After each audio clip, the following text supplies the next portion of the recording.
How does a guy who leads the league in scoring and is averaging a triple-double, doing something we haven't seen in 50 years, not get the start in the All-Star game? How is it? Because it lets you know that the voting is BS. Straight BS. It's been voting. It's been BS for a while.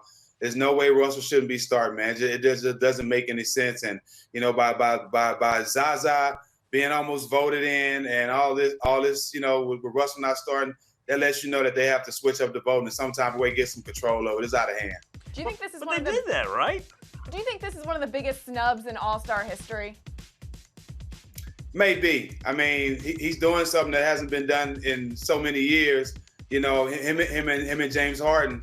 They're both, like I said, neither one of them deserve MVP. If anybody wins MVP, it should be co-MVP because they're both doing something that haven't been done in a long time. Both of those guys definitely should have been locked in for starting in the All-Star game, but that lets you know how flawed the voting is. See, I don't think it's a snub, and I'll say why, Stephen, because the fans wanted Steph Curry as the guy, and they clearly won out in this situation. So they got their man. It wasn't a snub because both the players and the media, now they wanted Westbrook in, but the fans spoke, and the fans had the majority of the votes. They get 50%. So if that's what the fans want, it's the fans' game, they say.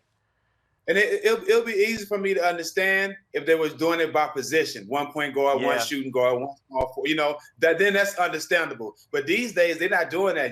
I've seen All-Star teams with 4 guards and 1 big man. So if they did it by position, I definitely understand, but they're not doing that. Well, I also said you have to change the definition of fan because these people aren't watching the NBA. I mean, you can't be a fanatic and not watch the product because if you watch, you would see what Russell Westbrook was doing. Right. And vote him don't into get the me All-Star. wrong. I'm as shocked as anybody that Westbrook didn't get in as the starter. I mean, he's going to be an All-Star. He'll be in New Orleans. But I'm just saying, if you're going to turn this over to the fans, we've seen before in every sport, Steven, you know this, we don't always get what we want or what we think we should have, right?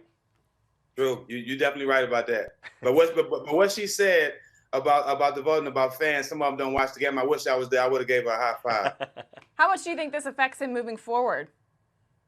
Nothing. Russ, he's an animal anyway. He goes out there and gives 110% every night. He wants to be great. He wants to do something that hasn't been done. He wants to have a triple-double. He might not say it, but he wants to have average a triple-double. He's going to go out there and play hard regardless. Yeah, it could add a little bit more fuel to his fire. We'll have to see. But you're right. He does play. He plays hard every night regardless. What about Isaiah Thomas? Do you think that was a big snub? I don't think he's a starter. I honestly don't. I mean, I see Kyrie, DeRozan, LeBron. Yeah, those 3 spots are locked.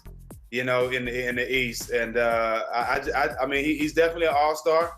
If anybody else, Kyrie couldn't play, he's definitely the next guy to step up and be a starter. But with those 3 guys, he's kind of locked in. He's gonna have to just settle with being the 6th man in the All-Star game for a couple of years so those guys retire.